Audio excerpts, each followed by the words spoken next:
Hey, I just have a really quick video that I want to do, and it's about the Kindle. I got a Paperwhite recently. I will say, I have always hated ebooks and have always preferred paperback. The first ebook that kind of won me over was Branded by Kiri Taylor. Since then, it's kind of difficult for me to read ebooks. I got this bad boy, and I was pleasantly surprised. I don't have to lug around a book everywhere, and I can read as many books as I want on here without having to worry about, lugging around, like I said. Apparently, according to Amazon on the little about page, this thing has 10-week battery life. That's a lot. And it is, of course, when the Wi-Fi's off and whenever the light is at 13, which is not that dark. It's on 7 right now. It's just for reading, of course.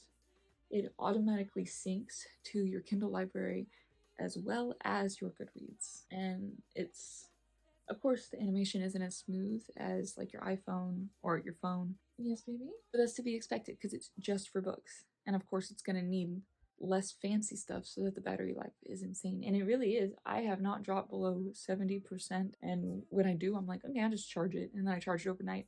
Apparently it takes 5 hours to charge it fully once it's at 0. But yeah, I just wanted to talk about it. If you are on the fence of getting a Kindle, or if you've even thought about it, it is definitely worth it. And when you buy it, it does come with 3 free months of Kindle Unlimited, which I am testing out. So far, so great. I didn't know there was a limit on it, on how many books you can have in your library. But to be fair, I put a lot of books in my library because I'm like, I want options, and I won't always be connected to the internet because I'm gonna be out and about. And so just keep it on airplane mode. That's kind of what I do. Even then, even when it's off of airplane mode, it's just the battery life is amazing on this thing. But I do have all of the Speechless books on paperback, but I read them basically all on Kindle. The first book I read on my phone because I was headed out of town, so I was reading it in the car, and I didn't have this yet. The second book, I did get the actual paperback, and I kept leaving it at work, and I was like, oh, I can't read.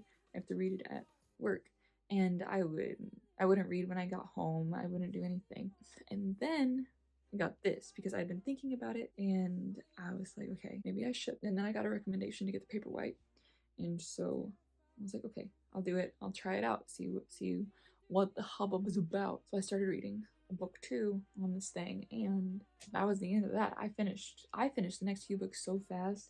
I have read the first 2 books of the Shadowblood Souls in 4 or 5 days tops, probably less than that, and I am starting the 3rd one. It's super simple. It's really nice and sleek and all that. You can go into your settings, you can edit it, you can add warmth. It's really cool. I am pleasantly surprised by this thing. Pleasantly surprised. I love it. Also, there's a lot of different cases that you can get for it. I decided on this one. I thought it was just stars, but it's actually the zodiac signs. I was like, okay, that's fine, whatever. Makes it a little less cool, but still stars. If you're thinking about getting a Kindle, this is the Paperwhite. I'll put a link down below if you are interested, along with the case. I really love it. I really recommend it. So if you want it, use the link below. That's all I got. Thanks for watching.